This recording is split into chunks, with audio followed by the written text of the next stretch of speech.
welcome to Uncommon Courtesy. We give you the courtesy of conversation. That's uncommonly spoke of. I'm D-Mac. I'm Wesley. And this is the show. Don't forget to like, listen, subscribe. Don't forget about our sponsor, Crime Scene Seasoning, brought to you by DocLovesTheKids.org. Check it out. All the proceeds go to the less fortunate. Speaking of less fortunate, Republicans block a bill that would have cut taxes for families. A bipartisan bill expanding the child tax credit, also as well as business deductions sought by corporate America, failed to advance in the Senate on Thursday after overwhelming opposition from Republicans who feared giving Democrats a major win ahead of the November election. The 48-44 vote came amid debate of which party is more pro-family and whether the government should penalize people without children or childless cat ladies, as Ohio Senator J.D. Vance, a Republican vice president candidate, suggested in recently resurfaced comments that had drawn bipartisan criticism. If these folks are so pro-family, why aren't they supporting paid family and medical leave? If they believe in families, why are they not supporting the child tax credit? Senator Tina Smith, D. Minnesota, told HuffPost when asked about GOP opposition to the bill. And this, to me, this is highly important. This child tax credit helps us all out. You struggle throughout the whole year. Hopefully you have a bunch of kids. You get your tax money back, and you can people do things with that. You move. You buy a new car. You refurbish your house. Put it back into the economy. Yeah, you do a lot of stuff. And the GOP is constantly, the Republicans are constantly blocking this. They're constantly just giving money. When they give tax breaks, it's for the rich. Like the tax cut that Donald Trump, his only achievement when he was in office basically was the big tax cut, but it was mostly for people, millionaires and billionaires, right? But that was in perpetuity for them.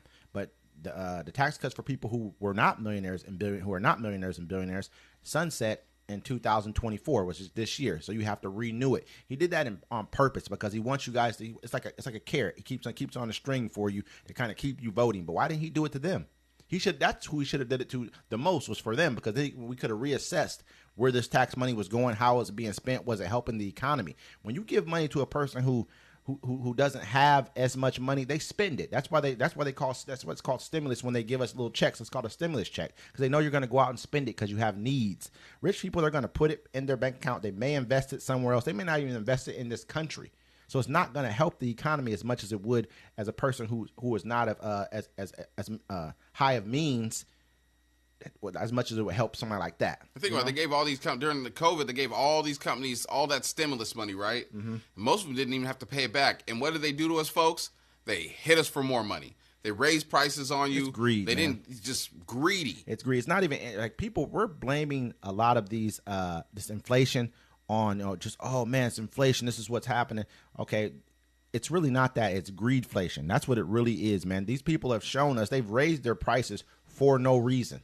It's not like they're paying more for what they're having to do. They're not paying more, maybe a slight bit, but not much. Most of them have shown us that it's just profit that they're just putting in their pockets. They're bringing in record profits at these corporations. And this is not us bashing corporations. I'm not against it, but you're not going to beat us like that, then treat the rest of the world better than you treat Americans. Look at healthcare.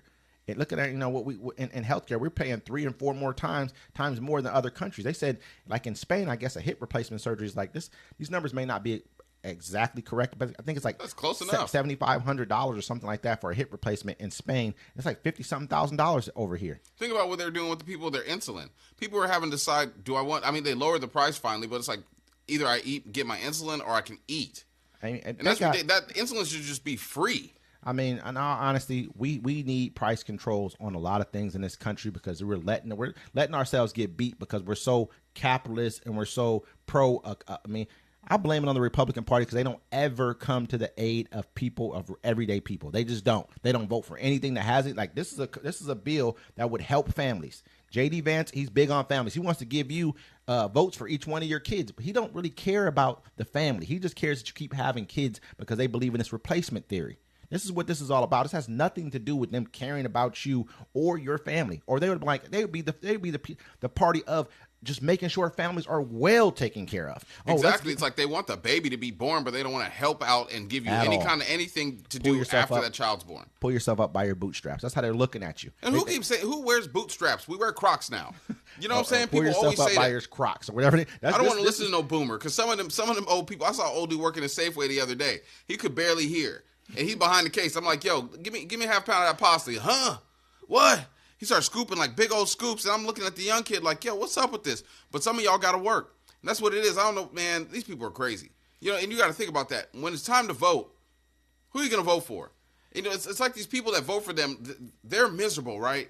But they want everyone else to be miserable with them. They vote against their own self-interest, man. You got people in states that are like deep red states that are the poorest states in all the union, that have the highest rates of fentanyl deaths, that has the worst healthcare results, that have the worst education results, but you're voting for people to give tax breaks to billionaires. They didn't do, and he had the House and the Senate when he was in office. I had a guy, was like, there's a guy that I was watching on a show. He was talking to Charlemagne, the guy they have the show to do together. I can't remember the guy's name. I know who you're talking about. The skinny, kind of Italian-looking dude. Yeah, he was like, I need to know that Kamala Harris can run this country, is like prepared to run the country, or deserves to run the country. He's kind of already running the country. But this is what he's like. We know that Trump is. I'm like, how? How do you know that? Okay, first of all, let's start from the beginning. Did you know it before he got in office? You didn't. You didn't care because he's a man. Period. That's the truth. That's why you didn't care if he did or not. You could say, oh, he ran corporations into the ground. But okay, on top of that, when he did get in office, what did he do? He ran the country into the ground. That's what he did. If you want to go back and say, no, he did great except for COVID. We've already talked about that. We've already let you know that you can't. None of us get an opportunity to shift the blame off on something else when shit goes bad for us. So everybody got to take responsibility. That's what this is all about, right? Especially if you had a chance to get ahead of it. Yeah, absolutely. So, I mean,